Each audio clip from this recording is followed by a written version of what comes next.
ജനമനസ്സുകളെ ഈറനണിയിപ്പിച്ച് അഭിഷേക് ഖേ. ഇപ്പോൾ വന്ന പ്രൊമോയിൽ പൊട്ടിക്കരഞ്ഞുകൊണ്ട് വിതുമ്പിക്കൊണ്ട് നിൽക്കുന്ന അഭിഷേക് ഖേനെയാണ് നമുക്ക് കാണാൻ സാധിക്കുന്നത്. അതായത് 50-ാമത്തെ എപ്പിസോഡിൽ അഭിഷേക് ഖേയുടെ അമ്മ അയച്ചു കൊടുത്ത ഒരു ലെറ്റർ വായിക്കുന്ന രംഗമാണ് നമ്മുടെ പ്രൊമോയിൽ അവർ കാണിക്കുന്നത്. അതിനകത്ത് തൻ്റെ അമ്മ പറയുന്നത് വായിച്ച് കേൾപ്പിച്ചുകൊണ്ട് പൊട്ടിക്കരയുന്ന വിതുമ്പിക്കരയുന്ന അഭിഷേക് ഖേനെയാണ് നമുക്ക് കാണാൻ സാധിക്കുന്നത്. അതുപോലെ തന്നെ മറ്റെല്ലാ കണ്ടസ്റ്റൻസും പൊട്ടിക്കരയുന്ന ഒരു രംഗം അവിടെ കാണിക്കുന്നുണ്ട്. അതിനകത്ത് അഭിഷേക് ഖേയുടെ അമ്മ പറയുന്നുണ്ട്, തൻ്റെ ഐഡൻറ്റിറ്റി അറിഞ്ഞ നിമിഷം ഞാൻ ഒരുപാട് സങ്കടപ്പെട്ടു എന്ന് പറഞ്ഞുകൊണ്ട് എന്തൊക്കെ പറഞ്ഞാലും ആരൊക്കെ എന്തൊക്കെ പറഞ്ഞു എന്നും എൻ്റെ മോൻ തന്നെ ആയിരിക്കും എന്ന് വളരെ ഹൃദയം വേദനിക്കുന്ന കുറേ വാക്കുകളാണ് അഭിഷേക് ഖേ അവിടെ വായിക്കുന്നത്.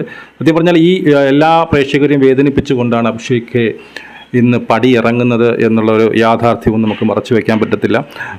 അതുപോലെ തന്നെ എല്ലാ ഈ പറയുന്ന ഈ LGBTQ കമ്മ്യൂണിറ്റിയിലുള്ളവരും അഭിമുഖീകരിക്കുന്ന അല്ലെങ്കിൽ ഒരിക്കലെങ്കിലും പല പ്രാവശ്യം അവരുടെ ജീവിതത്തിൽ പല പ്രാവശ്യം അവർ അഭിമുഖീകരിക്കേണ്ടി വരുന്ന ഒരു പ്രശ്നമാണ്, ഒരു സങ്കടമാണ് ഈ അഭിഷേക് തുറന്നു കാണിക്കുന്നത്. കാരണം ഒരു പയ്യൻ ഗേ എന്ന് പറയുമ്പോൾ അവരുടെ വീട്ടിലുണ്ടാകുന്ന സങ്കടം, അമ്മയ്ക്ക് അച്ഛന് സഹോദരങ്ങൾക്ക് ഉണ്ടാകുന്ന ആ ഒരു നാണക്കേട്, അതൊക്കെ എത്ര വലുതാണ്, എത്രമാത്രം സങ്കടമാണ് അവർക്ക് ഉണ്ടാക്കുക എന്നുള്ളതിൻ്റെ ഒരു നേർക്കാഴ്ച കൂടിയാവുന്നു ഈ ഒരു ലെറ്റർ. നമുക്ക് വീണ്ടും കാണാം. ജയ് ഹിന്ദ്.